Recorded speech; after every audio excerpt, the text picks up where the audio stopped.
Anirban Basu. By the way, the bios for all of our speakers are in your app, so we won't take a lot of time, precious time here, presentation time, to talk much about him, but he is a longtime Kurt favorite. Anirban Basu is chairman and CEO of the SAGE Policy Group and has a long history of providing quality economic insight into our industry. Both with depth and with humor, he makes a potentially upsetting information a little easier to hear. He is absolutely skilled and schooled in a way that is just unique in our business. He consults with a lot of national trade associations. He's a longtime friend of Kurt. Will you join me in welcoming Anirban Basu to the stage? Anirban. Right here. Yes, All sir. the very best to you. Killing me. Righto. Thank you so much. The opportunity to talk about the economy and where we are in the business cycle. If we can get my slides up, just so they can see my presentation, like there, right, and there. If we can do that. Hey, there it is. So, right. So, look, this is a lengthy session, as it turns out. They've asked me to speak for well over an hour, as it turns out, leaving about half an hour for your questions. So please think about what questions you'd like to ask me as I go through the presentation today. My presentation today is entitled First Brood. It's a play on a 1982 film called First Blood. That movie introduced the character of John Rambo. This is a Stallone theme presentation, as it turns out, so you'll see that theming throughout the presentation. This is among Stallone's finest works. There ultimately were 5 John Rambo films, the first one in 1982, as I say, the last one in 2019, some 37 years later, called Last Blood, and actually quite a good film. And so, in any case, you'll see that theming. Now, the word brood has multiple definitions, but the one I'm using is to think deeply about something that makes one unhappy. And what we're thinking about today is the economy. And it makes a lot of people unhappy. Not everyone. Certainly not a lot of people in this room, as it turns out. We'll talk about why that is as we go through the presentation, as we go through the material. But certainly there are a lot of people who are quite dour about economic prospects, despite a booming stock market and other things that we're going to talk about. So now, I would say not only are they pessimistic, that a lot of Americans, when they consider their economy, are actually filled with some degree of dread, as it turns out. This is a play on a 1995 film called Judge Dredd. I misspelled, in some sense, the word dread. The movie is D-R-E-D-D, but I was spelled it D-R-E-A-D because that's how clever I am. In any case, there is some dread out there. There's some real nervousness out there. We'll talk about the types of Americans that feel this nervousness. But I first have to prove to you that, in fact, there are some people who are quite pessimistic about economic prospects. And so this is the University of Michigan's Index of Consumer Sentiment. And when you look at the data, it indicates that consumers right now, or Americans right now, are about as pessimistic about the economy as they were during the global financial crisis. Now, the unemployment rate is just 4.4% of the country, and we'll talk about all kinds of things that are working in this economy. Nonetheless, many Americans don't feel very good about this economy right now. Of course, this has all kinds of implications, as it turns out, because this is a year of midterm elections, so on and so forth. And so, in any case, not great news for incumbents necessarily. Now, why is it that people feel this nervousness? Well, it has everything to do, as you know, with inflation, high and rising prices. So these are consumer price index data. There are 2 lines here, however. The line that is dashed and ends at the bottom is the counterfactual. So that asks the question, what would inflation look like, or what would prices look like, had inflation averaged 2% per annum starting in May of 2020? Why May of 2020? That's the first month of the current economic expansion. So America loses 22 million jobs in March and April of 2020. We start to add back jobs in May of 2020. You might remember that governors like Ron DeSantis of this state and Brian Kemp of Georgia began reopening their economies in relatively early April of 2020. Not saying that was good policymaking or bad, that's for you to decide. But it did position those in similarly situated states, start adding jobs around that time. And by May of 2020, the overall nation is adding jobs. And according to the National Bureau of Economic Research's Business Cycle Dating Committee, the official end date of the recession was, in fact, April of 2020. So if you go back to May of 2020, the start of this current economic expansion, and if inflation had averaged 2% per annum since that time, you'd get that dashed line at the bottom there that ends at the bottom. And so a basket of goods that would have cost $100 in May of 2020 today would cost $112. But the darker green line that ends up above is what actually happened. So a basket of goods doesn't cost $112, it costs $128.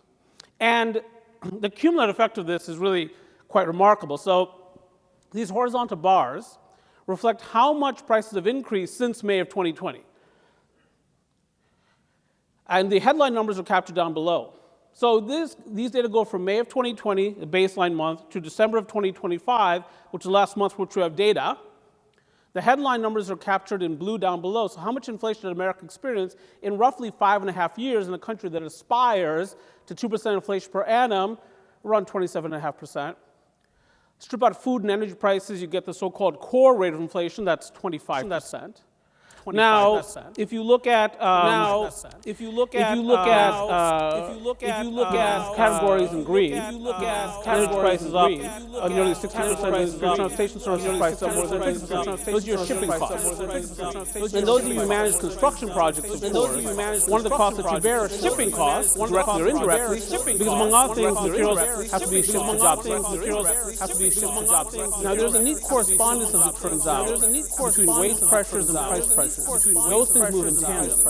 And in recent years, certain occupation categories have been associated with particularly large increases in compensation, and one of those categories, truck drivers. There's been a fair amount of labor market strife in America in recent years, like among actors and writers, Boeing machinists, UAW members of the International Insurance Association, recent strike at the New Jersey Transit Administration, of course the ongoing issues with Starbucks. But some negotiations have not ended in strife. And a prominent example of one of those is the 2023 negotiation between the United Parcel Service, UPS, and the Teamsters Union. Those negotiations was a 5-year agreement, and during the 5th year of the agreement, the average full-time UPS truck driver will be earning $170,000 per year. So $170K. That's wages plus benefits, that's $170K. Forced me by myself to ask the question, how to look in brown. And based on the app, it's spectacular, but the point is when you have that kind of wage pressure, you're also going to tend to have price pressure as well. By the way, this also affects construction costs. Why? How? Well, think about why the UPS truck driver earns that kind of compensation. What can they accomplish? They can drive a large vehicle, they can park it, they can lift heavy objects all day long, they can lift 70 pounds, and they can pass a drug test. But construction workers can do precisely the same thing. They can drive large vehicles, they can park them, they can lift heavy objects, they can pass a drug test. And so these wage pressures tend to move together, and we'll talk more about construction wage growth later on during the presentation. Shelter costs, that's your apartment rents, up nearly 30% in 5.5 years. Food prices up in the range of 28 to 29%, and that's what has many Americans most exercised. It's that grocery bill. One of the things I do a lot of as an economist is I speak to a lot of Americans on a one-on-one basis about the economy. And these conversations often transpire in Ubers and Lyfts. I take a lot of Ubers and Lyfts. I'll take one after this presentation to get back home to Baltimore. I speak Wednesday in Philly, Thursday, and in the morning, Dallas, and then Miami. I'll take Ubers all the way around, go from airports to hotels, that kind of thing, back to airports. And many of you take Ubers and Lyfts. And you know, therefore, that as a passenger, you rate the driver. You may be less aware that the driver is rating you as a passenger. And I've very recently become privy to my passenger ratings, and they're extremely low. And you might say, well, that makes sense when we watch you speak now for about 7 minutes. I think this is beyond my personality. That there's something else shaping this outcome, because I take every Uber Lyft trip as an opportunity to interview an American.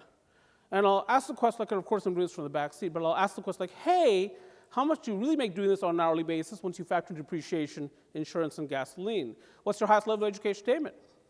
What other options did you have? Did you have any? What does your family say about all this? Do you view this as a career? Why don't you think about joining an apprenticeship program? Why would you choose this vehicle in particular? And apparently these questions are off-putting. But when you ask about the economy, number one thing that they're talking about is right here. They cannot keep up with these prices. They've risen so dramatically. And by the way, if you look at the most recent inflation, we're closer to 3% inflation than 2% inflation in this country. Of course, the Federal Reserve's target for inflation is 2%. We'd become accustomed to 2% inflation for many years prior to the pandemic. That is no longer the case. So these prices are rising off already high levels. And you can imagine what electricity bills are going to look like in Orlando and Tampa and so on and so forth. West Palm Beach, they don't care. They have so much money. But other places, people care. And indeed, just to prove to you that there is this frustration with high prices that's really shaping the economic attitudes in the society, this is the percentage of Americans who blame high and rising prices for their poor personal finances. You can see it's very elevated.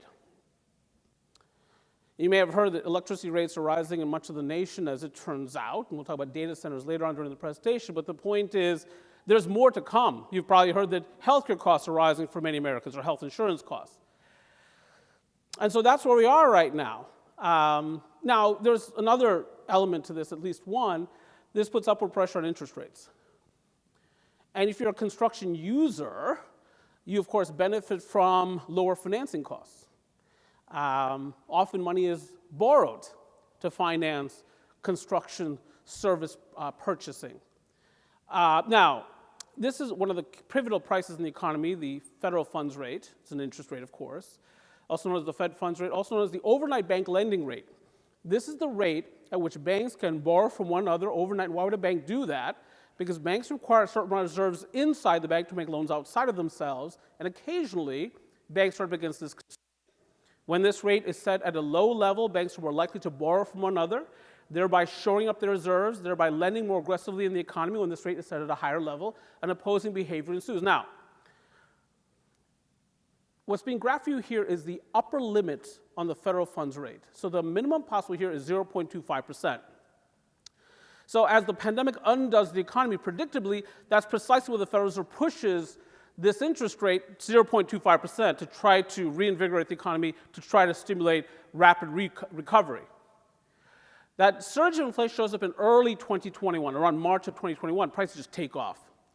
Supply chain issues, ships backed up at the port of Los Angeles and elsewhere, so on and so forth, hard to get workers back to work, and so all of a sudden, prices take off as demand exceeds supply. But in 2021 itself, despite having that 2% target for inflation, the Federal Reserve does nothing about that inflation. In fact, that inflation does not peak until mid-2022 at over 9%. But in 2021 itself, the Federal Reserve does not make a move on interest rates. They think that inflation to be transitory. A synonym for transitory is fleeting. They think it's purely supply chain driven. The supply chain is normalized post-pandemic. Inflation will just naturally abate to that 2% level we'd enjoyed for many years prior to the pandemic. Indeed, you might remember prior to the pandemic, the Federal Reserve often had a difficult time getting inflation up to 2%. It was often stuck at 1.75% post-global financial crisis. Instead, the Federal Reserve presides over the creation of a wage price spiral. So prices take off in early 2021. Among other things, employees notice, boss, I need a raise. I cannot afford my life. Boss says, no problem, I'll give you a raise. I need you. The economy is coming back very, very quickly. There's lots of unmet demand. My construction backlog is surging. I'm having a tough time getting other people back to work. I'll just pass on my cost increases to my customers and clients. Wage, price, spiral. And after about a year of this, the Federal Reserve at long last begins to push back on inflation. It begins March 16th of 2022. They raise interest rates, but even then, they only dip their toes in inflation-fighting waters. That day, raising rate 0.25%. But next meeting, a 0.5% rate increase. Then the next 4 meetings, each meeting, 0.75% rate increase. Then back to a 0.5% rate increase. Then a 0.25, a 0.25. May 3rd of 2023, 0.25% rate increase. Pause in June of that year, July 26th, 0.25%. Then pause for 8 straight meetings. And that's that flat spot that you see toward the northeast corner of the slide. So let's summarize now the journey of the federal funds rate upper limit, 0.25% during the pandemic, up to 5.5% at the cyclical apex, then a pause for 8 straight meetings until when? Until late 2024. The rate cutting begins. It begins September 18th of that year, a 0.5 percentage point rate cut. 2 days after election, November 7th of 2024, another core point rate cut. December 18th, a core point rate cut. So now we're down to 4.5%. And then in 2025, many months of pause, neither increasing or cutting rates until when? Until September of last year, a core point rate cut. November of last year, a core point rate cut. December, a core point rate cut. So the federal funds rate on the upper limit is now at 3.75%. That's what the chart shows, but it's still high. The Federal Reserve last week had a chance to cut interest rates. They didn't do it. Why? Inflation is stubbornly above 2%. And also, we'll make the point that parts of the U.S. economy are still in excellent shape, exquisite shape. And so that's not a reason for them not to feel an urgency to cut rates. The economist at J.P. Morgan recently said what? And I trust them. Why? Because their boss is so powerful. Jamie Dimon is arguably, the most powerful person on Wall Street, the CEO of J.P. Morgan. So they have a direct line, I think, to the Central Bank of the United States, the Federal Reserve. And they don't think the Federal Reserve will cut interest rates at all this year. And indeed, they think the next move will be next year an increase in interest rates. And why is that? It's based on their inflation forecast. They think inflation is going to be sticky for reasons we're going to get into. And so here's where we are. Lots of pessimism, stubbornly high interest rates. Doesn't sound so great, but the thing about it is there are parts of the economy that are performing very well, and let's talk about those in the next part of the presentation, which I introduced with this movie, Over the Top. This is a 1987 film. It's an arm wrestling film, and you'll be surprised to learn that there are relatively few arm wrestling films out there. They're really not produced very frequently. Which when I did the research surprised the heck out of me, I got to tell you. This is among Stallone's finest works, and if you're nostalgic for the 1980s and you love arm wrestling, I would recommend this film to you very, very highly. If you haven't seen it for a while, then I would still urge you to see it. And it's really not so much about arm wrestling, though it sounds that way. It's really about the love of a father for his son, and eventually, as the plot moves forward, a son for his father. It's really an exquisite, exquisite film. So in any case, so there are parts of the U.S. economy that are performing well, and my goodness, what's the headline here? It's got to be artificial intelligence. And among the major physical manifestations of artificial intelligence, of course, are data centers and computer servers, and computer chips, so on and so forth. Some of the capital spending engaged in by hyperscalers. So I got a quartet of them up here, including Meta and Microsoft on the right, for instance, Alphabet and Amazon on the left. But when did this all begin, by the way? Not that long ago, November of 2022. What happened then? That was the month that ChatGPT was released. And all of a sudden, these hyperscalers and others realized, my goodness, this is monetizable. This is much bigger than search. Search is about people looking up things, and then we advertise to them based on their searches. Okay. This is much more. We could become the co-COO of every single company in America, as well as advertising, so on and so forth. And so these firms are chasing global dominion in artificial intelligence. There are others, of course. XAI, Elon Musk, one of Elon Musk's empire firms, spent through the first 3 quarters of last year about $8 billion on AI infrastructure. You can see here Microsoft all of last year spent almost $90 billion, and spending is actually expected to be much higher this year than last year. These companies are so eager to spend on artificial intelligence and try to emerge as dominant in global AI, that they're borrowing money. Amazon is borrowing tons of money. Oracle has been borrowing tons of money to play in this market. Mark Zuckerberg in Meta has said, well, I'm going to cut back on my expenditures on the metaverse. He renamed the company Meta to invest in the metaverse, but now he's cutting back on that so he can put more engineers into artificial intelligence. It's really quite remarkable. And of course, not only do you get this kind of spending from the hyperscalers, and of course data centers are part of the construction segment, one of the hottest, but of course data centers also use a ton of electricity. Back in 2023, data centers use about 4.4% of American electricity. By 2028, that number is likely to be above 12%. And so one of the other segments that stands to be quite hot is this one. This is private construction spending on electric power generation and distribution. You haven't seen anything yet, because many of the projects that we've been talking about are in development stages. There's going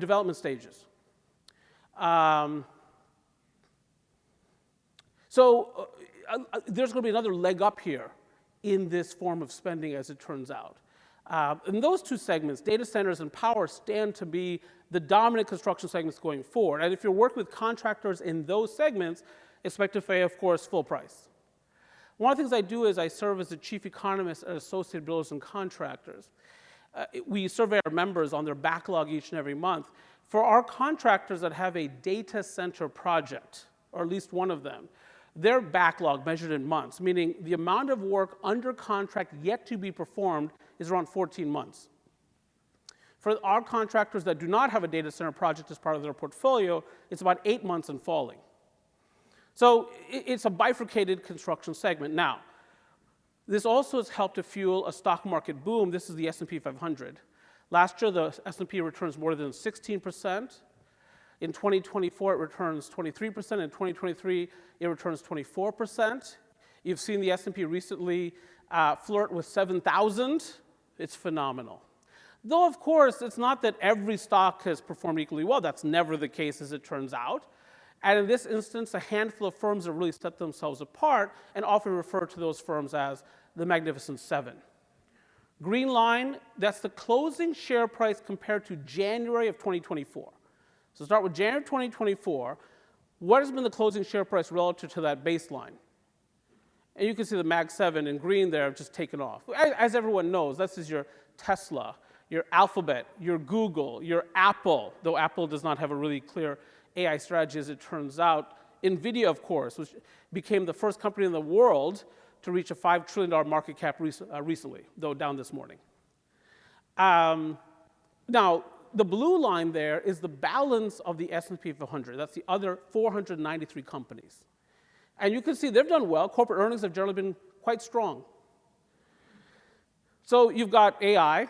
You've got this investment in energy-related or associated energy. You've got this boom in the stock market. Here's the thing, though. About 40% of American households own no stock. So when they hear that NVIDIA is going up or Alphabet's having a good day or Microsoft, they just know somebody else is making more money. And so how does this factor into the economy? You've probably heard many times about this K-shaped economic expansion. I don't want to go through it too much because you've heard this before, but K, of course, there's that vertical line, but coming off that K is two horizontal lines, one that tilts upward, one that tilts downward. The notion is if you're on that upward line, if you're an owner of assets, especially coming into the pandemic period, you had a stock portfolio, you owned a home or homes, you've done phenomenally. But if all you have to offer is your own effort, your ability to work hourly, let's say, you haven't done nearly as well because inflation is chewing you up. And that's reflected in this next slide, which gets at consumer spending, which, as you know, is 70% of the economy. So here I've broken down the United States into 5 quintiles based on income from top to bottom. So the line in green there is the top quintile in America. That's your 81st percentile to your 100th percentile. Your wealthy, I should say your highest income, 20%. And you can see what the green line shows is their spending, their consumer spending. The kink in the line, of course, is the pandemic. And you can see that surge in spending among the top 20%. Well, of course, they are wealthier, they feel that wealth effect the most when asset prices appreciate. Many economists talk about the following. They talk about the fact that we've moved from an income-based economic expansion to an asset-based one. What does that mean? There was a time when we were adding a ton of jobs in this country coming to the pandemic. Often it was the case that the highest wage growth was among the entry-level or near entry-level workers. We're not adding nearly as many jobs. I'll talk about that in just a moment. And so where is the appreciation of the economy? Where is the upside right now? It's in asset prices. The line in yellow there, that's your second quintile, your 61st percentile to your 80th. You can see some spending growth there. It's not nearly as profound. The light blue line there is your third quintile, your 41st percentile to your 6th percentile. You can see some spending increase there. That's literally your middle class, but it's not as profound as the top 2 lines. The dark blue line below that is your fourth quintile, your 21st percentile to your 40th percentile. Not much spending growth at all. And to the extent that you see spending growth, why is that? It's because of inflation. They're not necessarily buying more goods and services. They're paying more for the goods and services that they're buying. And then at the very bottom in purple, and I put them in purple to signify the Baltimore Ravens, the most disappointing team in the NFL this year, that's your lowest 20%, your 0th percentile to your 20th percentile. And you see very little spending growth there. And that's what people talk about when they talk about this K-shaped economic expansion. So there are parts of the U.S. economy that are performing well. Don't get me wrong. And so how does this all add up, all this spending? Again, the consumer is 70% of the economy. So let's add this up in the next part of the presentation entitled The Spendables, which is a play, of course, on a 2010 film called The Expendables, which was not a good film. And this is a film that includes Jason Statham, Dolph Lundgren is in this film, Arnold Schwarzenegger is in this film, along with Sylvester Stallone. So it's got some huge Hollywood stars. It still turns out to be a lousy film, but they still made it 4 times. But nonetheless, not among Stallone's best work. It gets a 22% on Rotten Tomatoes. So in the aggregate, of course, when you look, for instance, at retail sales, these are monthly retail sales, quite strong. You don't see any weakness there. Again, disproportionately, who is spending the money? It's the wealthy. And you see this on airplanes, by the way. Airfares are high. Even Southwest is really expensive these days. And yet the planes are pretty full, aren't they? How is that possible? Well, the people who fly on airplanes are the most likely to have high incomes and assets that are appreciating in value. They're coming down to Orlando or going to West Palm Beach or whatever it happens to be. So that travel part of the economy is very strong. In fact, much of the growth recently in consumer spending has not been on retail items here depicted, but rather on services like travel. So when you look at people passing through TSA checkpoints, last year we had more Americans pass through TSA checkpoints than in 2024, and 2024 was a perfectly adequate year for travel in America. They're spending on Beyonce concert tickets, Billy Joel concert tickets, Taylor Swift concert tickets. Back in August of 2023, the average Taylor Swift concert ticket purchased on resale, and that's how Americans buy them on resale, sold for $1,619 per ticket. She sold at football stadiums in the country multiple times, often same city, same week. She just toured Australia, parenthetically. The Australian government thanked her for improving their economy. She generated about $300 million of economic impact in 5 days. She's not merely a musical phenomenon, she's an economic one. And I would say to you, and I'll say this to you again, if you've heard this before, I'll reiterate because it's worth reiterating, that this thing between her and Travis Kelce remains the greatest thing happening in this country right now. I think this is precisely what America needs during these tumultuous times to be brought together as a people. Otherwise, I think we Americans would be quite divided, politically or otherwise, but we're not. We remain the United States of America in the fullest sense of those words. And it has everything to do with Taylor and Travis. It's phenomenal, it's fabulous, it's fantastic, it is not at all annoying. And what you have here is this hunky athlete from Kansas City Chiefs, 3-time Super Bowl winning tight end Travis Kelce, in a relationship with the savvy singer-songwriter Taylor Swift. There are pictures of them kissing on the internet, and this has many Americans aglow, abuzz, and hopeful. And there's reason for hope, because unlike many stories, this one stands well, because when that breakup occurs, and it will occur, the music is going to flow, and I, for one, cannot wait. Now, I'm going to make the case later on during the presentation that, yeah, we've got some rocky parts of the economy, but overall, this is hanging in together. And by the way, if you want to look at the biggest measure of economic activity or growth therein, look at gross domestic product. Quarterly data, annualized rates of growth. The last quarter for which we have data is the third quarter of 2025, quarter in which the U.S. economy expands 4.4% on an annualized basis after growing 3.8% during the previous quarter. That's not recession, not even close. Now, we don't yet have fourth quarter data from the Bureau of Economic Analysis for 2025, but we do have an estimate for the fourth quarter from the Atlanta Federal Reserve's GDP Now model, indicating that during the fourth quarter of the year, the U.S. economy may have grown around 4.2% on an annualized basis, despite a 43-day federal government shutdown. By the way, you may or may not realize this, but we're in the midst of a federal government shutdown right now, day 3.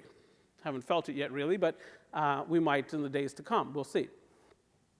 But in any case, that's not recession. That's tremendous. And yet, how do we reconcile this with all this pessimism in the University of Michigan's Consumer Sentiment Survey? I don't know if you looked at the Consumer Confidence Survey recently. It plummeted recently. Americans are getting more nervous about the economy despite these headline numbers, despite a record stock market, a NASDAQ above 23,000, all these kinds of things. Well, I think it traces back again to rising prices that are occurring precisely as the job market is slowing down. This is that headline number that shows up the first Friday of every month, typically, unless you've got a federal government shutdown. Actually, the future releases of the jobs numbers are threatened by the current federal government shutdown. But we do have data through December on jobs. It's a month during which America adds 50,000 jobs based on the initial estimate from the Bureau of Labor Statistics. But look at the last 8 months here. If you look at the right of the slide and just count back 8 months, you'll see the softening in job creation. Look how much slower job creation is compared to 2 or 3 years ago. Not even close. When we're adding a ton of jobs, I'm not trying to idealize that economy, by the way. Inflation was even higher back then than it is now. But we were adding a ton of jobs. We were seeing significant wage growth among entry-level and near entry-level occupational categories.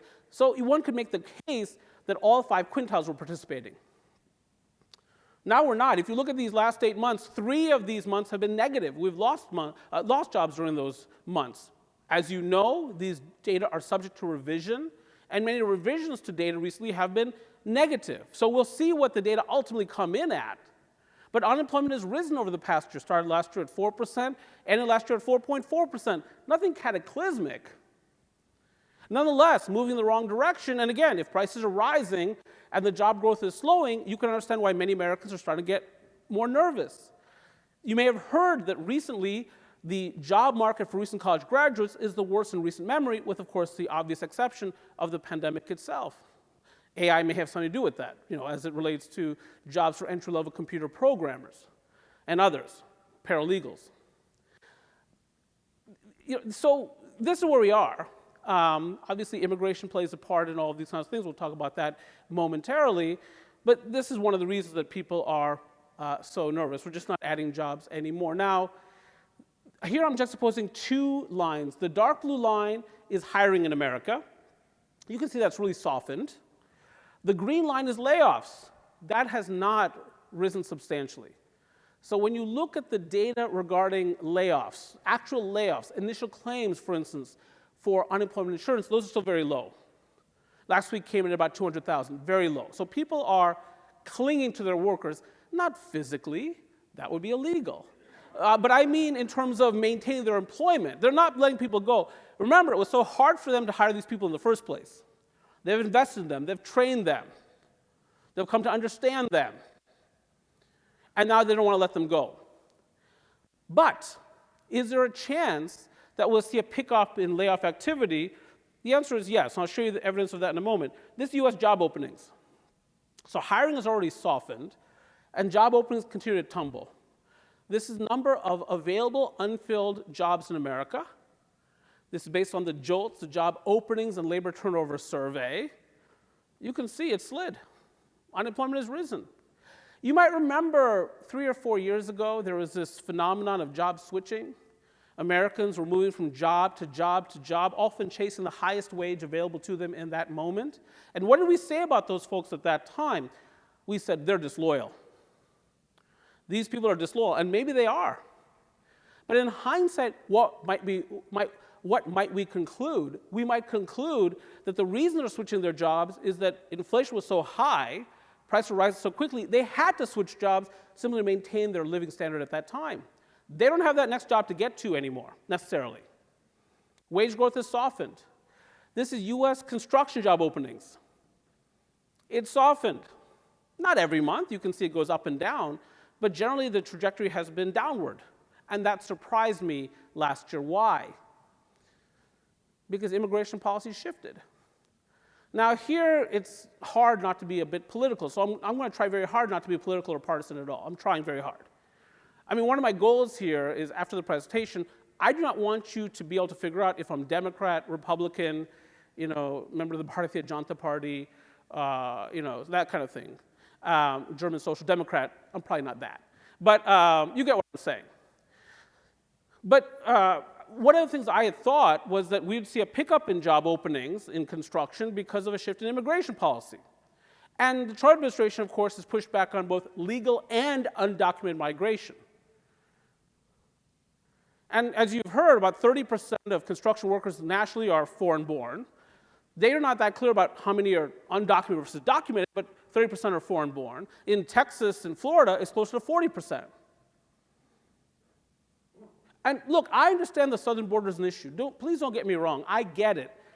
I get that the southern border has been an issue for many Americans, and one of the reasons I understand that is because one of the things I do is I watch a ton of Fox News. I do. I watch a ton of Fox News. And I watch Fox News because my mom makes me. So I live about 4.5 miles away from my parents in Baltimore County, Maryland. So when I visit them, my mom likes to hang out near the kitchen. She has a very nice TV there, and she watches Fox News all day, every day, without exception. My father is on the other side of the house. They have a reasonably nice place in Lutherville, Maryland, in his home office, retired now, of course. He likes to write, play online bridge, and he watches CNN all day, every day, without exception. And my goal, of course, when I visit them is to simply keep them apart. And that's the, And so, in any case, I understand the southern border is an issue, so I'm not arguing against or for border investment or border security, et cetera. No. But one would have thought that given that contractors may feel less comfortable and maybe less able to hire undocumented workers, that there'd be a pickup in advertisements or job openings for native-born construction workers. You really don't see it so much in the data. At least you didn't for much of 2025. And we'll talk about why that is in a moment, but it might have a lot to do with construction spending broadly, of course. We talked about some of those strong segments, but there's certainly many weak segments of construction. This is announced layoffs or job cuts. So true, right now the actual number of layoffs is low. But could that pick up? Could that accelerate? Yeah, these are job cut announcements. So whether it was Amazon saying 16,000 layoffs announced just last week, for instance, this kind of thing. And so if we start to see this in the data, hiring is softening, layoffs picking up, all things being equal, the unemployment rate could rise even more at a time when inflation is sticky, whether because of tariffs or immigration policy, so on and so forth. Now, we did get a trade deal today between the Americans and the Indians, as it turns out, so you'll probably hear about that tonight if you haven't heard about it yet. So these negotiations are ongoing. We might see tariff levels fall from current levels, and that would be potentially, I would say, disinflationary. But again, you can understand why some Americans are nervous. This is employment growth for the 25 large metro areas of the country in percentage terms. So what I'm doing for you here is I'm starting with December of 2023. It's an arbitrary baseline. It was 2 years ago. I have data through December of 2025 for the subnational parts of the country, metropolitan areas. These are the 25 most populous. So just ask the question, where is the job growth of the last 2 years in percentage terms? Now, at the head of the class, again, those southern markets, because there's a neat correspondence between population growth and job growth. So number one, a phenomenal market, Charlotte, North Carolina, of course, a major banking sector, but also increasingly a technology center as well. And number two is San Antonio. Number three is Austin. I don't know if you've seen the Austin skyline recently. It's breathtaking, and a lot of it is new. At number four is Orlando, where we are today. Then at number five is New York Metro. That might surprise you, an expensive northeastern market because many Americans have been searching for affordability. That's one of the reasons people migrate from north to south. The south tends to still be more affordable. But New York is number five. How is that possible? This is for the metropolitan area, not just the city. Well, Wall Street is booming. And then thereafter is Philadelphia. Why? Because New York has captured a lot of market share, especially in finance. You might remember several years ago, London became less of a financial center with Brexit. Some of the activity has moved to New York. But New York's very expensive, so some of those folks from New York moved down I-95 into Philadelphia for more affordability. Philadelphia's expensive, just not compared to New York. And then again, after that, you see a bunch of southern markets. Right-hand column, what you see are the slower growing markets. So some of the Midwestern markets are there, Chicagoland, St. Louis, for instance. You can see at the very bottom there, three very expensive markets, Washington, Boston, and San Francisco. Now, let's say Boston. Boston is an incredibly successful market. I mean, cutting-edge companies in defense technologies. RTX is there, the successor to Raytheon. Lockheed Martin has a major presence there. Of course, Moderna, one of the companies that invented the COVID vaccine, or a COVID vaccine, is headquartered in Cambridge, Massachusetts. Higher education, all these things. It's a remarkable center of commerce and innovation, but that's what helps make it so wickedly expensive. And people have been looking for affordability, so there's some centrifugal force to push people out of these very expensive metropolitan areas, including surrounding states or proximate states like Maine, New Hampshire, et cetera. San Francisco, of course, same kind of thing. Lots of migration from San Francisco, including to Sacramento, Reno, Nevada, Phoenix, Arizona, et cetera, as people search for affordability. Now, next slide. Same 25 major metropolitan areas, but instead of overall employment growth, this is construction employment growth. Again, same period, December 2023 to December 2025. Now, at number one is Washington Metro. That ballroom must be really big. But I think it's more than the ballroom. I think more of that has to do with data center development ongoing in Northern Virginia. And number two is Charlotte again. Number three is Orlando again. Number four is Austin. Number five, Miami. Southern markets. Number six is Phoenix. But you will notice in that left-hand column, St. Louis, for instance. You'll see Detroit in that left-hand column. Why? Because the upper Midwest, or the Midwest generally, St. Louis is not upper Midwest, but has been quite good at attracting mega projects.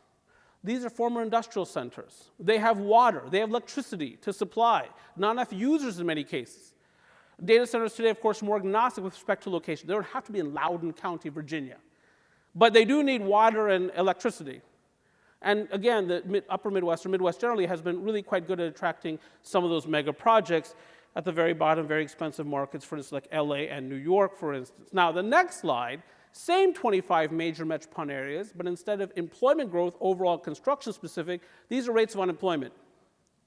And now again, you can see that new story emerging in America. If you look toward the bottom of the right-hand column, you will notice Tampa, Detroit Metro, Seattle, LA, Riverside, all with unemployment rates of 5% or above. Now, not to make a mountain out of a molehill, a 5.4% rate of unemployment in Riverside, California is not catastrophic. I'm not suggesting that. But these rates are higher than they were. A year ago, the unemployment rate in Boston Metro was 3.5%. It's now 4.4%, that kind of thing. And so again, what I'm suggesting to you is that yes, data centers, power investments, stock market, spending by wealthier households, phenomenal, one big beautiful bill, and the significant tax refunds that many people will receive this year. The restoration of 100% bonus depreciation, and a catalyst, the catalyst of that is for, there's enough there to keep the economy going, but what I'm just simply suggesting to you is that there's parts of the US economy that are a little rocky. That's all I'm suggesting to you. His finest movie, 1976. Turns 50 this year. He turns 80 this year, born July 6th of 1946. Now, ultimately, there were 6 Rocky films, the last one being in 2006 called Rocky Balboa. The first 5 were called Rocky 1 through 5. The last one, 2006, was called Rocky Balboa. There were also 3 Creed films. So if you consider the entire series, 9 films, 9 Rocky films. But I got to say, like Restaurants and Marriages, first time was the best. The Rocky 1 was the finest of these films, though there were some high points. Rocky 4 comes out in 1985. That's the film you might remember, also starring Dolph Lundgren. So in any case, phenomenal. Now, let's talk about some of the aspects of the economy that are a bit rocky, shall we? Let's start with loan delinquency. Rocky 1. So the green line there is credit card delinquency. And these are 90-plus days delinquencies, rising. A lot of people are maxed out. Not people in the first quintile, not people in the second quintile, but perhaps people in the third, fourth, and fifth quintiles. Once upon a time, they might have had that next job to go to help them earn a higher wage, pay down that credit card bill. They don't have that anymore. The blue line there is student loan delinquency, and as you know, rules revolving around student loan repayment changed last year. You now have to, or one has to now repay those loans. I know it seems strange to ask people to pay back their loans, and many people view this as unfair and off-putting. But in fact, that's typically the practice with respect to loans. You borrow money, and one has to pay it back, and that's it. But you can see the delinquency there. Now, one of the things that this does, of course, is it impacts people's credit scores. And that affects their access to credit, which, again, further constrains their spending. Rocky 2, home sales prices are now falling in much of the country. So this is from the S&P Case-Share Home Price Index. The last reading that we have is for November of 2025. Perhaps you can perceive the 0% line running north and south through that slide. Many of these markets are on the wrong side of that line. Now, this is a recent phenomenon. It's only been recently that home sales prices have been sliding lower, but perhaps you've been talking to realtors indicating that the market has shifted from an absolute seller's market to more of a buyer's market. And you'll notice that some of the southern cities are on the wrong side of that line. For instance, a Dallas, a Tampa, for instance, an Atlanta. Why? These markets are oriented around a certain level of in-migration, an expectation that a certain number of people are going to move to the region, often from the American North. But right now, Americans are just not moving. Why is that? Because they refinanced their mortgages during the COVID crisis. So if you're sitting in Duluth, Minnesota, or Kankakee, Illinois, with a 2.75% 30-year fixed mortgage rate, where are you going? This is the percentage of U.S. population that moved in the past year. It's plummeted. So with people not moving, the southern markets oriented towards in-migration, what happens, of course, is the inventory of unsold homes goes up, and that puts downward pressure on home sales prices. This, of course, also affects construction activity. So here I'm showing you two lines. The green line is housing units under construction plummeted. Now that includes both single family and multifamily. We built a ton of apartments in this country for a 3-year period, but that 3-year period ended at some point in late 2024, early 2025. Just not building as many apartments anymore. Yes, we still have a housing shortage, and certainly we have a housing affordability crisis. A healthy fraction of the American population is called housing burden, meaning they spend well over 30% of their income on housing. And yet, we are undersupplying the market. Why? Well, materials prices have gone up. Workers are more expensive. Mortgage rates are stubbornly high. Today, 30-year fixed mortgage rate based on Freddie Mac data is still above 6%, 30-year fixed again. So the market's just not working. Now, with respect to apartments, in certain markets, because we built so much, and we built the same thing over and over again. They might look a little bit different in terms of the masonry and so on and so forth, but it was largely very expensive, high-end, high-amenity apartments. But we saturated the market. So in Denver, Nashville, Tampa, Austin, Texas, even recently, apartment rents have been falling. That does not set the stage for healthier construction activity. The blue line is the number of workers employed by residential building contractors. That's stable. Because people, again, are clinging to their employees, sector by sector by sector. These people are so hard to find. And now, of course, with immigration policy shifting, even less of a rationale to let go of staff, especially native-born staff or legally immigrated staff. So that's where we are. Now, this is not going to get any better in the near term because we have certain leading economic indicators that tell us that. Here's one of them. This is residential building permits. And why are permits a leading economic indicator? Because if you're a builder, you've got to pull a permit before you build. The orange line there is single-family building permits. Sliding lower. Yes, we have this housing shortage, and the millennials are so frustrated. Of course, we're frustrated with them, but they're also frustrated with their economic lives. Right? Remember when Liberation Day happened last year? They said, oh, it's a national holiday, Liberation Day. Can we have the day off? No, you cannot.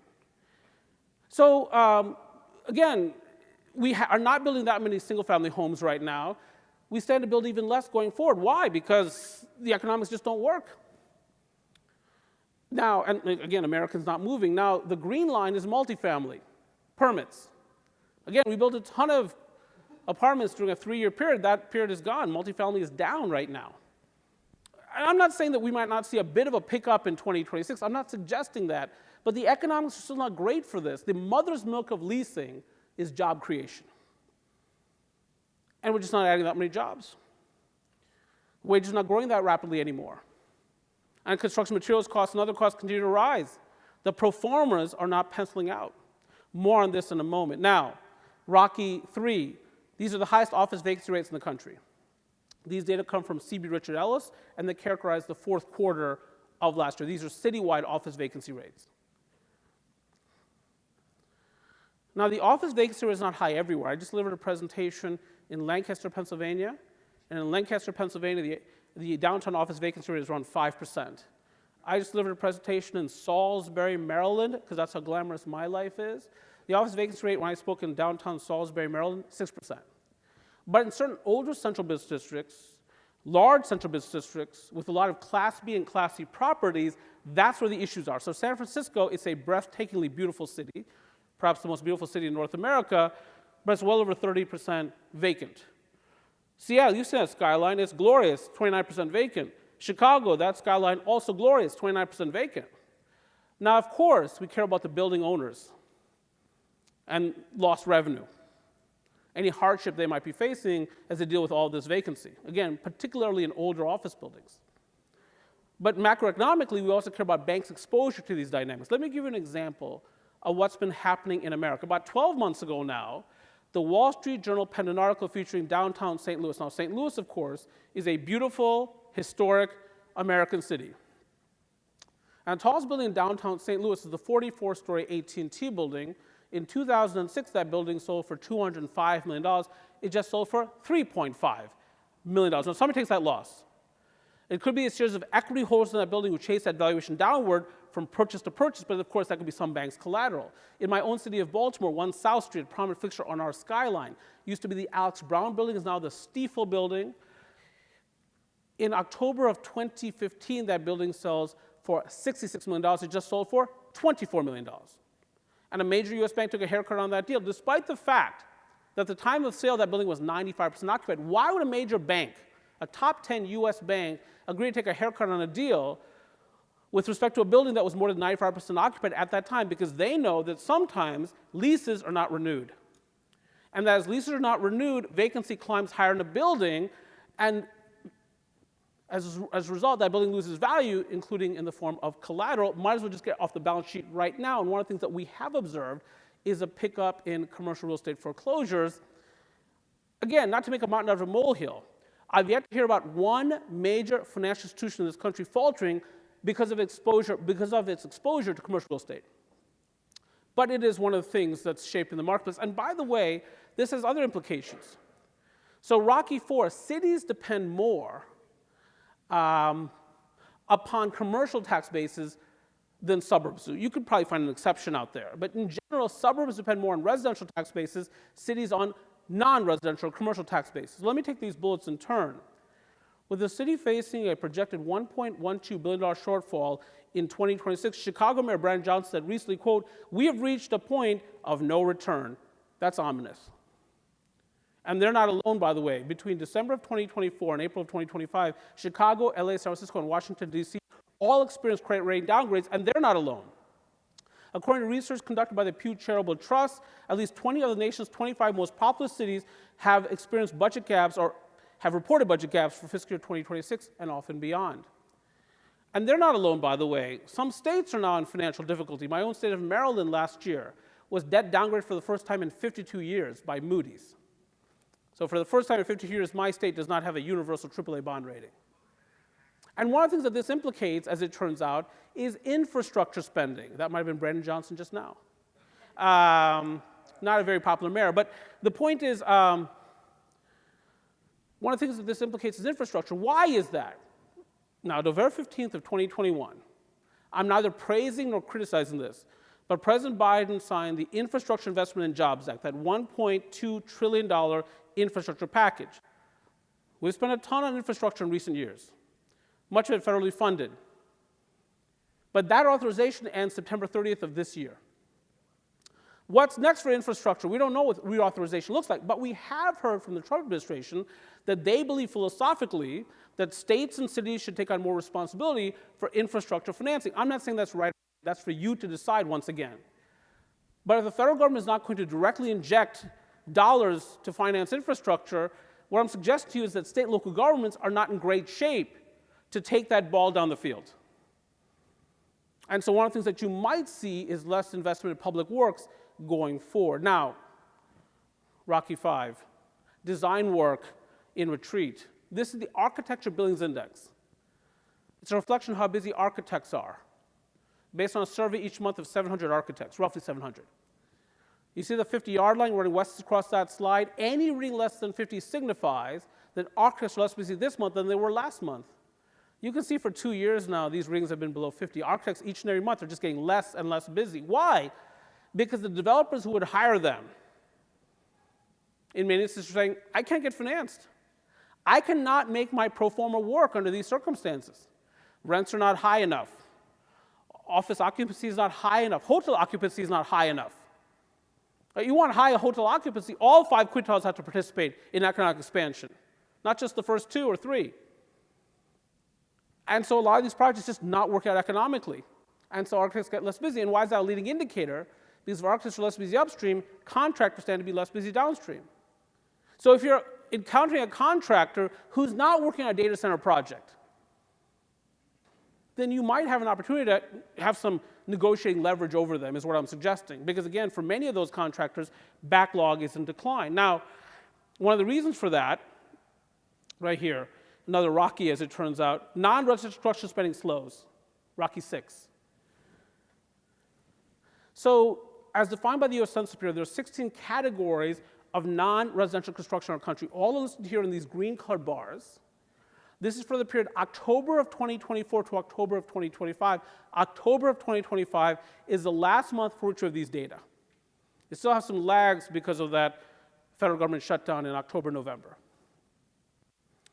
So over the last year, despite the boom in data center construction, despite all this interest in developing new sources of energy generation and connecting to the grid, overall spending is down 0.9%. One of the things I've done a lot of recently is I've spoken to a lot of union construction firms. I spoke to a group out of Boston, for instance, recently. They told me their bench is not that busy right now. They've got some idleness. It makes sense.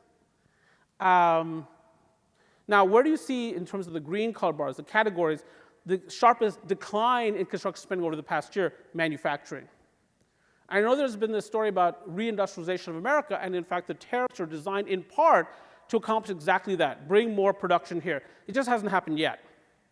It might happen, we'll see. Lots of pledges by sovereign wealth funds and others to invest more in manufacturing capacity in this country. We understand that, but it hasn't happened yet. About 50% of what we import are in the form of intermediate goods, meaning it's not French wine or consumer goods. It is goods that are used in the production process. And those things have become more expensive. And so for many manufacturers, costs have gone up. Now, what's the way to offset that cost increase? To find another part of the operations to cut costs. And where have they cut costs, perhaps? Construction of new projects, plant, equipment, that kind of thing. And then also employment, employing new workers.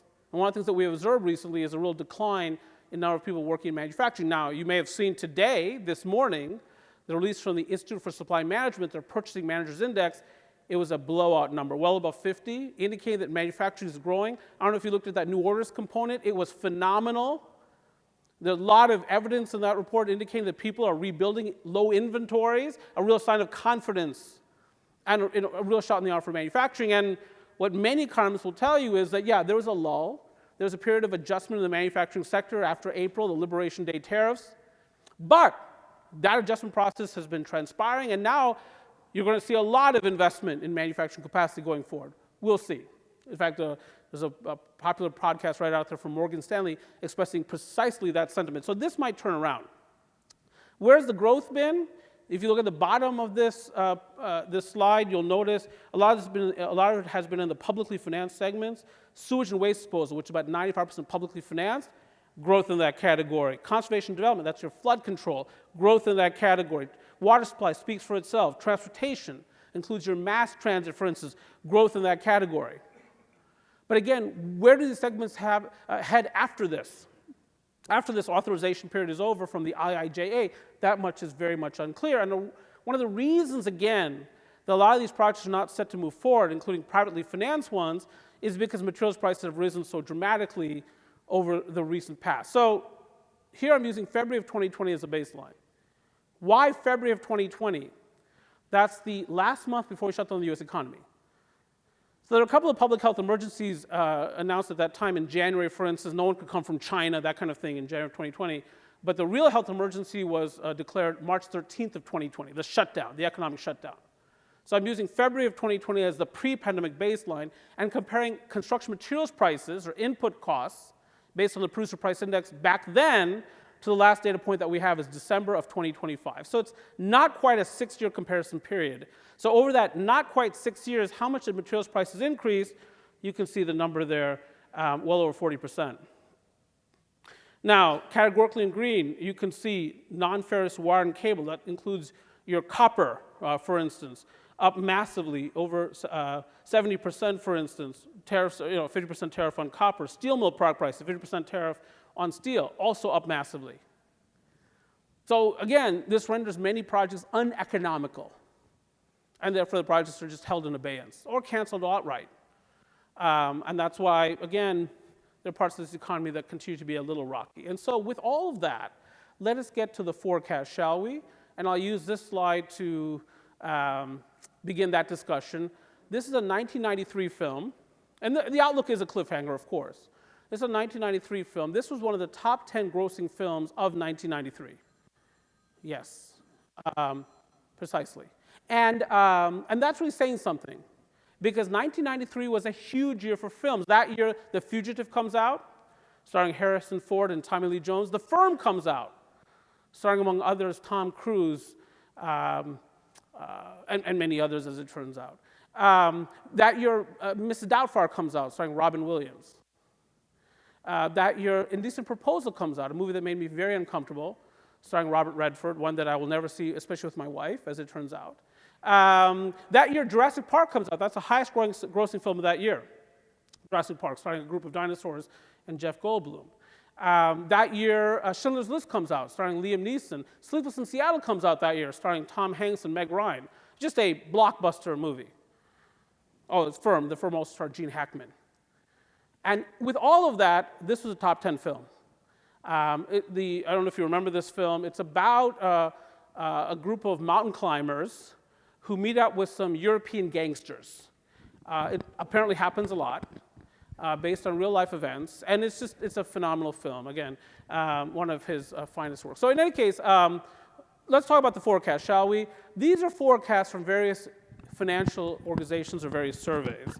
So I got Bank of America, Wells Fargo, Goldman Sachs for you here, Vanguard, the Wall Street Journal Economic Forecasting Survey, the Philly Fed Economic Forecasting Survey, so on and so forth.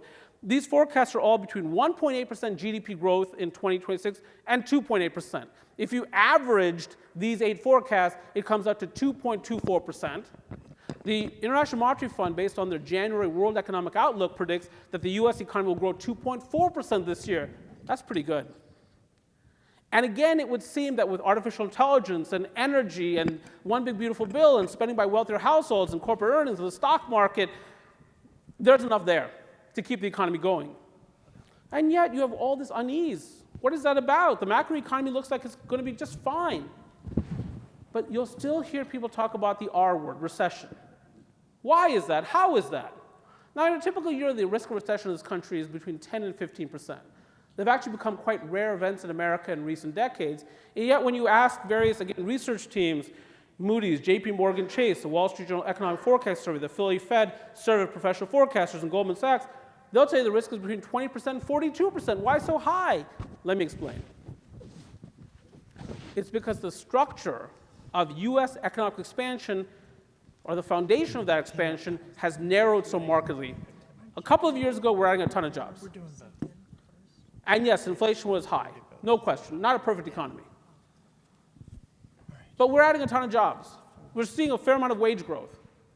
Seeing even less, fewer layoffs and much more hiring. So all 5 quintiles were participating. Now when you look at the economy, what's really driving it? We've talked about it, artificial intelligence. Power generation, distribution investment, but of course, a lot of that relates to AI. Stock market, yeah, but a lot of that relates to AI. Corporate earnings, yeah, but a lot of that relates to AI and those hyperscalers and their enormous profitability.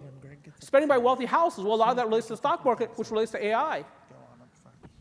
That AI spending boom is disproportionately driving this economy forward. If that pillar were to falter, if you were to get 1 or 2 hyperscalers say, you know what, we've decided not to spend so much on AI infrastructure.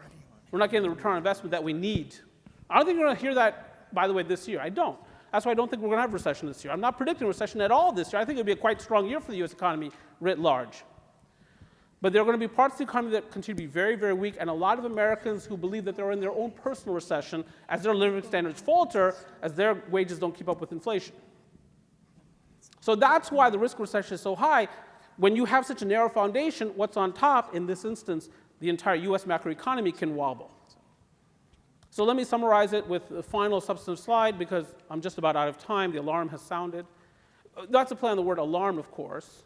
Alarm was a 2025 Rocky Balboa film. I should say, why did I say that? Sylvester Stallone film, a 2025 film, also starring Scott Eastwood. Now, Scott Eastwood is a Clint Eastwood son, one of 2 sons. His sons are Scott and Kyle. And Clint Eastwood also has 6 daughters by 6 different women, which I find to be, and this might offend some folks, incredibly impressive. But in any case, I don't want to get into it, but let's face it, that's pretty impressive. In any case, this is maybe a film you didn't hear, even though it's recent, you may have never heard of and certainly haven't watched. It's a terrible film. It also has some big name stars and so on and so forth, but I actually asked ChatGPT about this. Now, when you ask ChatGPT these kinds of questions, these subjective questions, it typically gives you back a response Well, this is a subjective question. So if you ask ChatGPT, is this a good TV show? It'll say, well, some people like it for this reason. Other people have said they don't like it for that reason. But whether or not you like it is up to you. Oh, you know, if you say, is this a good car? Well, some people like it because of the powertrain and the styling, but some people don't like it because the brakes are squishy, whatever, but it's really up to you. So I asked ChatGPT, is Alarm a good film? No. It just said no. It's not. The acting is insipid. The plot makes no sense. They are still trying to make a sequel out of this, by the way, but hopefully they won't get that done. So in any case, let me summarize. Inflation is poised to stage a comeback. I blame tariffs and immigration for some of that. That puts upward pressure on prices. Not arguing against tariffs and immigration overall. That's not my role here, but suggesting that is inflation. And therefore, interest rates will be higher for longer. Many consumers now exhausted financially, and their circumstances could worsen, again, because not adding jobs, prices keep rising. Our asset prices are overextended. Your guess is as good as mine. You've seen in recent days, right, what goes up can come down. Look at Bitcoin, trading less than 80,000. Look at gold, below 4,700. Look at silver, which has taken a beating just in the last few days. And of course, we have these hyperscalers, these stock prices that have risen massively. What goes up can come down. But again, it's not clear. You can never really predict these things. But there's certainly a lot of downside risk here. And so one of the things a couple of things I'd be watching for if I were you in judging whether the economy is in recession. One, announcements by hyperscalers indicate that they're going to spend less. Two, the stock market. Three, layoff activity. If you see a real pickup in layoff activity, that could be another trigger to a real economic downturn. But for the most part, I don't predict any of those things. I think the hyperscalers will keep spending, layoff activity will remain manageable, and the stock market should hold its own because corporate earnings are fabulous. And by the way, we seem to have a lot of great CEOs in this country of these publicly traded companies. So forecast is for growth in 2026, but there are some risks, including rising interest rates and falling asset prices. And those a couple of things that I'm looking for, and that's because, well, you know, a lot of uncertainty coming out of Washington, D.C. And so if you like this kind of data analysis, I have a newsletter at www.sagecon.com. There's a free service here, so I'm not necessarily dollar for dollars. If you're not interested in the newsletter, please, please, please, please, please, anytime feel free to go ahead and pound sand. And with that, hey, thanks a lot for the opportunity. It's been a privilege. Let us turn now to Q&A. I've left about 20 minutes for that. Thank you very much for the opportunity, as I said. Thank you, Anirban. Always a wonderful spot. Do I have some microphone here, James? Here we go. The green light's on. There we go. Yes, we do have some questions, and then we also have some young adults from Kurt here with microphones if you prefer to ask the question live. So just raise your hand. These folks will see you, and they'll come and recognize it. Don't be intimidated by Anirban. He's a smart guy, but he's also a very down-to-earth, friendly fellow. We have several that have come in on the app. Number one, thoughts on the chair nominee, Warsh. Right, so Kevin Warsh is nominated. I actually predicted that, by the way. You know why I predicted that? And this, again, I don't want to upset anybody. I predicted that because he's good-looking. And Donald Trump seems to like good-looking people. I mean, and he's also married very well. He is married to the heiress of the Estee Lauder fortune. So he was married to her in 2002. So he's an incredibly wealthy, well-connected person. Was the youngest member ever of the Federal Open Market Committee at the age of 35. He was nominated back in 2006. He's been at Stanford University recently. He's brilliant. He's good-looking. He's brilliant. He's charismatic. He's everything I wanted to be. That's one of the reasons I wanted him to falter here. But no, he still got the nomination. I think he's going to be quite good. And here's the amazing thing about it. I think Donald Trump made a great choice here. Actually, for much of his monetary policy-making career, he's been an inflation hawk. He's been an inflation fighter. Now, he softened his language about fighting inflation recently. He's been saying, I want lower interest rates, so on and so forth. I think part of that was he's been angling for this job, but now he has it. And now he's sort of an independent broker in some sense. And I think he's going to be a very fine Federal Reserve chairperson, really data-driven, data-oriented. He's going to be a great spokesperson for the Federal Reserve, not just its interest rate function or interest rate setting function, but also its bank regulatory function. And of course, there have been some issues about that after the failures of Silicon Valley Bank and Signature Bank, for instance, in 2023. So I think it's a brilliant choice. Sadly, he is good-looking, but it's a brilliant choice. Only 55 years old. What can I think you're going to get very good monetary policy making from this point forward. Encouraging, yeah. Thank you. Rana, way over here on the side. Hi there. Thank you so much, Zofia Kuski, Texas A&M University. Would you please share, first of all, appreciate all the stats. A puzzle to many of us is my understanding the median household income in the United States is about 83,730, as in, that was in 2024. It's changed, of course, in 2025. But and the median household price 405,000 to 428,000. I understand that the markets are local and as well, but that people shouldn't spend more than about 2.5 to 3 times their household income to be able to afford a house, which, I mean, honestly, at let's say 84,000, something like that, you end up with about $250,000 max. So if that's the case, and we are outpricing what most people can afford, so they don't get higher than 30%, who's buying all those houses? Can you share that with us?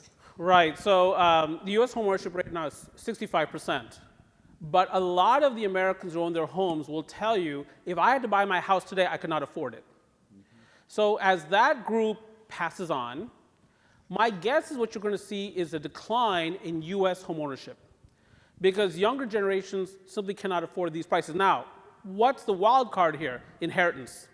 Because as you know, at the same time, there are trillions of dollars moving from the baby boomers, the most successful generation in American history financially, to younger generations.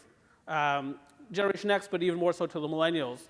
And so that might be the trigger for a home buying boom in this country, actually, is inheritance, as it turns out. But you look at the market equilibrium price, the bulk of net new buyers, the people who are next up, next in line to buy a house, they can't afford these prices. And so that's why home ownership actually has been falling recently and is set to continue to in the near future. What happened here, by the way, final point to this answer, 2008 global financial crisis, foreclosure crisis thereafter, we didn't build many homes thereafter, precisely during the years that the millennials were coming of age. The millennials are our most populous generation now. The oldest of that group turns 45 this year. Many of them are now in their late 30s. They're of home buying age. But during the period that they were coming into home buying age, we didn't build enough homes. Home sales prices rose, and they can't afford it. They can't make a market. They can't get to the 20% down payment. So that's where we are right now. And that's one of the reasons I say millennials are so frustrated as a generation because they have not been able to mimic Generation X in terms of economic progress. Thank you. And again, just raise your hand, and one of these two will, or three actually, will catch your question. And another one that's come in on the app, thoughts on the prospects of immigration reform, especially in light of the number of foreign-born, as you said, in the construction workforce, and likely the high number of illegals that perhaps might reside there. Right, so a question about immigration reform. And again, we all have our subjective biases. I have my own, right? I'm a huge fan of immigration. Look at me. It's sort of written on my face. I could write on my forehead, but it would be redundant. But I'm talking about legal migration. Mm-hmm. And I think there's not much room for, obviously there's a room for altering ICE tactics and those kinds of things.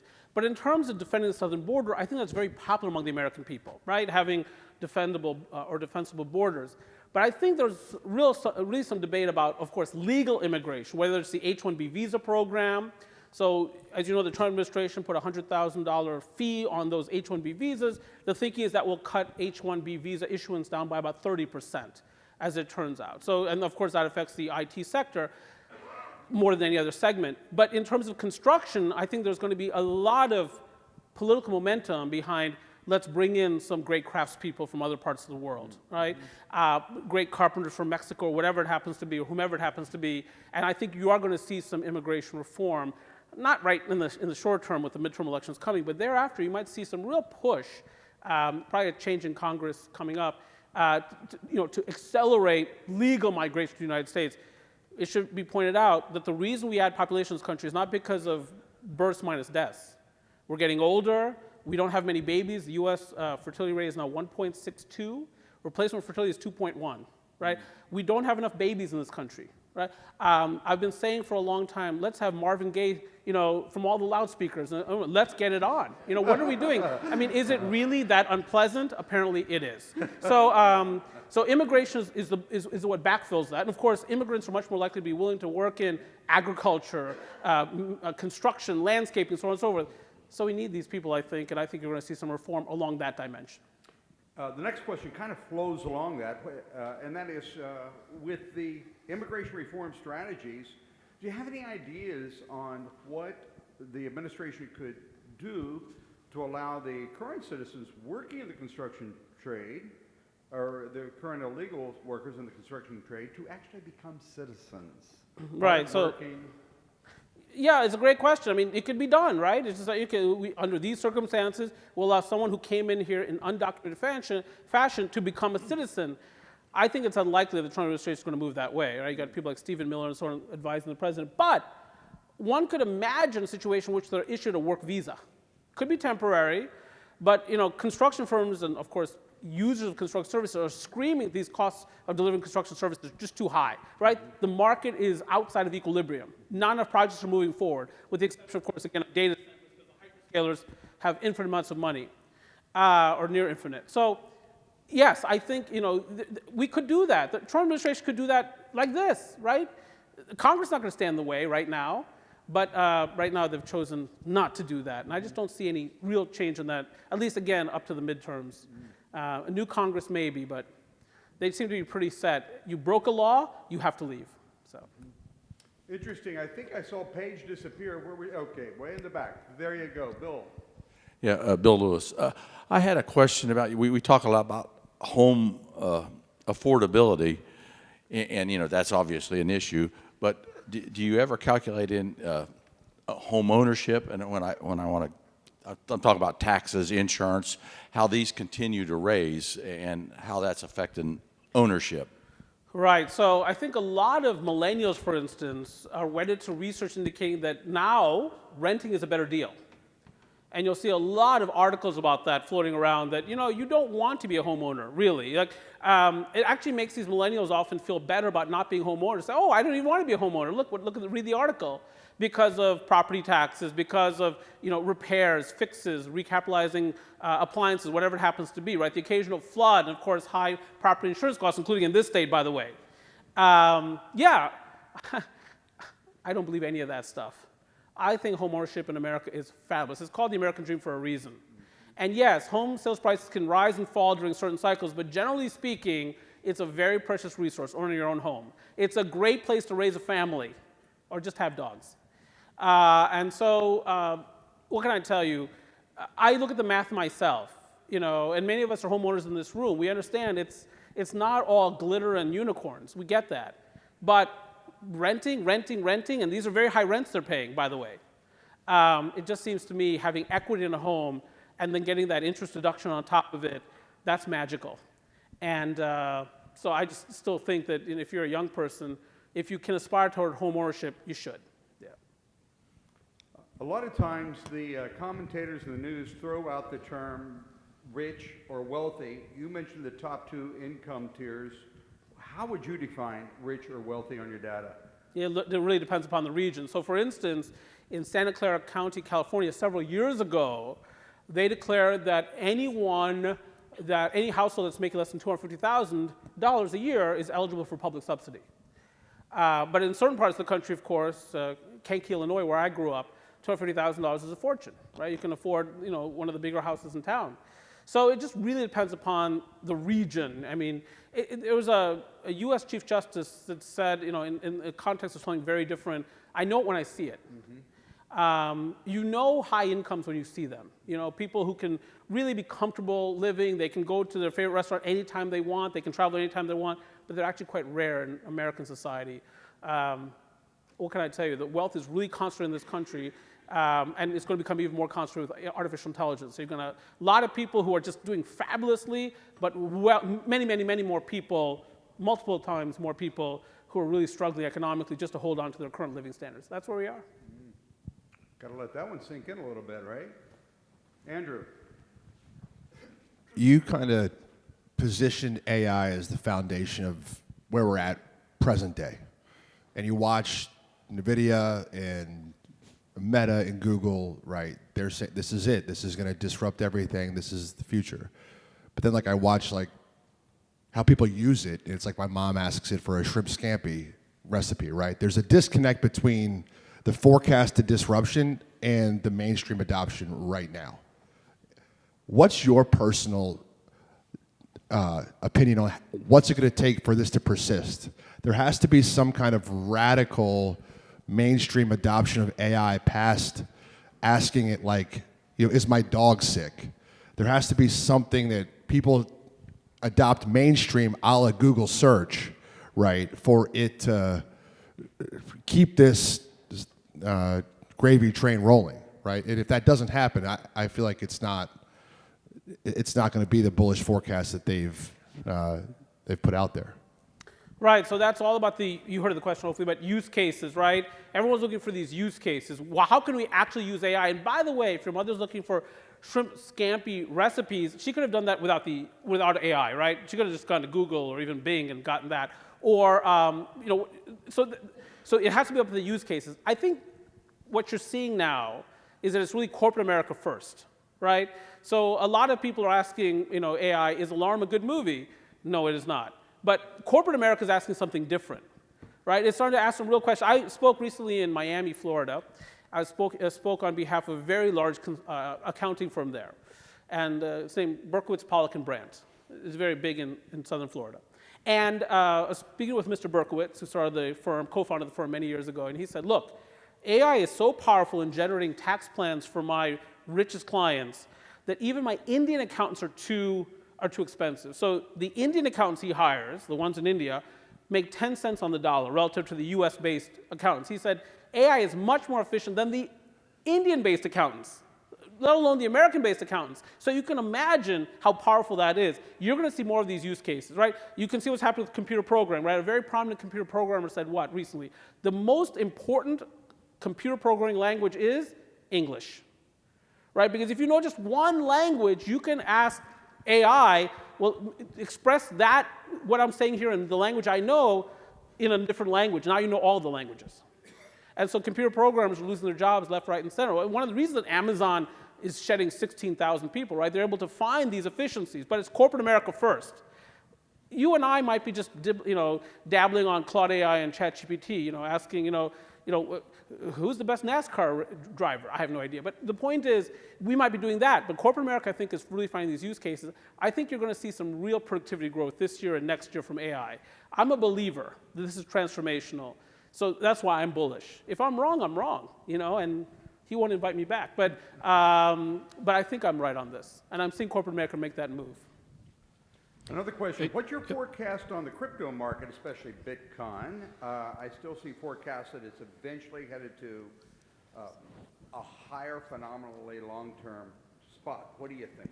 Yeah, a lot of people will tell you, these Bitcoin fans of Bitcoin, it's headed to 1 million eventually. Right? It's right now, I think last I checked, 77,000 this morning, but it's headed to 1 million. I don't know. I think Bitcoin is genuine financial innovation. Because it's money, it's cryptocurrency, we call it currency is money. So we call it, money has 3 functions. It's one, a unit of account. It's a phenomenal unit of account. Why? Because the underlying blockchain technology is fabulous for things like transaction verification. It's a great anti-fraud mechanism ultimately. That's one. Second function of money is what? Medium of exchange. We can buy things with it. It's a lousy medium of exchange, right? I mean, right now, you can pay off Russian gangsters, right? But otherwise, there's not much to buy. That could change too, right? It actually is really efficient in transactions, very fast and so on and so forth. So it has lots of potential. And there's a store of value, right? Money is a store of value. It's a lousy store of value because a few weeks ago it was over 120,000, now it's below 80,000. That's not a good store of value. If you have a $20 bill in your pocket, you know what that's going to buy tomorrow for you, right? You can figure out, you don't know with that Bitcoin. It could buy you much less or much more than it can today because it's just so variable in its price. But if you see, ultimately, Bitcoin stabilize, and of course, one of the things that we're seeing invented are stable coins, right? They're tied to the value of the US dollar or something like that. This could be a real revolution in payments. So I'm still a believer that Bitcoin has some value. I can't say that it's worth 77,000 or 50,000 or 120,000, but I have a Coinbase account.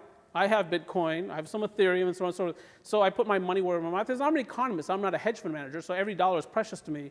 But I'm still investing in these things. So I think it actually is genuine financial innovation. Super. One more Andrew, question. do you have one? Where are we at? Yep. Love to get your. I still don't see you, but go ahead. Yeah, there you go. Okay. Yes. Love to get your perspective on personal debt levels and our national debt levels in terms of our ability to be able to solve our problems both personally and at a national level. Right, so personal debt levels, I mean, talked a little about how many people are delinquent, for instance, and I think you are starting to see, I mean, you've been seeing this, you saw this in 2024 and 2025, but even more so in 2026, a lot of Americans becoming delinquent, they're 9 days plus delinquent, so on and so forth. Again, those lowest two quintiles, I think that's where the pain really is, and some economists, I remember economists saying, you know what, but what difference does it make? They don't even matter. He didn't mean it in that kind of casual way. He said, statistically, they don't matter. Their spending is so little compared to the top 40%, let's say, that macroeconomically, it does not change the data, what they're spending, or how much they're spending, or the fact that they're in delinquency. But of course, it matters to them, and it also shapes their vote. Now, with respect to the national debt, we're closing now on $39 trillion. The average national debt per taxpayer is now above $355,000. We're headed for crisis. This government can't even pass a budget. So they shut down the government October 1st, 43 days. They had all that time to work. They didn't create a budget. They created a continuing resolution that kept the government open until late January, and then they shut it down again. That's who's leading this country. People cannot like the second George Bush or President Obama or President Biden or President Trump or whatever, but the continuous thread there in terms of irresponsible behavior is Congress. Their inability to pass a budget. And it gets worse by the year. We send our worst Americans to represent us in Washington, D.C., and I understand why we do that. Let's say you don't like your neighbor. Hey, ever thought about running for Congress? Problem solved. But it makes for terrible policymaking. And by the way, everyone, their own congressperson, they think everyone else's congressperson is a knucklehead. But they're all knuckleheads collectively, right? In the collective, they don't work. So we're headed for crisis. Is it 2030, 2035, 2040? I don't know. But at some point, the US dollar is going to buckle, the bond market's going to break, and it'll make 2008 look like nothing. But that is not the story for 2026, because if you look at these treasury bond auctions, the bonds that we sell to finance our deficits, and we're on about a deficit of about 7% of GDP this year, those bond auctions are relatively benign. There are lots of people willing to buy U.S. Treasuries today, yielding on a 10-year 4.24%. So I don't think it's a 2026 issue. But at some point, the bond market's going to collapse in America, and we're going to have real problems then. But it's not this year. We got to end on a higher note than that one, don't we? Yeah, please. That was terrible. It's his fault. It is. Andrew. Yes, I have a question. I saw a podcast talking about the new low-income standard of poverty being $140,000 a year. Do you have an opinion on that? And just looking to see. Yeah, I mean, his question is poverty standard $140,000 a year. This is why you have certain states pushing for a $25 an hour minimum wage. That's just not equilibrium. It doesn't work out that way, right? I mean, what can I tell you? When they say that the poverty standard is 140,000, what they're trying to do is say, you've got all these billionaires, you have to tax the heck out of them, and then redistribute that money so that we can deal with this poverty rate of 140,000 or more than $10,000 a month. And I'm not saying 140,000 is what it used to be. It's certainly not. I would not call someone making 140,000 necessarily rich anymore, especially based on where they live. Is that poverty? They still have a cell phone, don't they? They have electricity. They probably have some mode of transportation, right? So in any case, the problem with taxing the rich aggressively, and I don't mind that. I'm not ideologically opposed to that. The problem is people move their capital away when you try to do that. The capital is very quickly from a society. The French know this, many other societies know this. So California knows this. So that's the problem. It would be a nice solution to these problems of equity and so on and so forth. The problem is that those financials are very liquid. It moves, and it moves out of taxable authority, and then you get nothing out of it. So what can I tell you? It's, again, jobs, jobs, jobs. That's everything in this society. It's always been middle class first, but to create a strong middle class, you have to have good employment opportunities. So that's what I'm worried about right now. When I see the job market weaken, then the middle class is weakening, and that's the real problem here. We've pulled the microphones. That's Palmer's nonverbal that we've got to move on. Let's show our appreciation to Anirban again.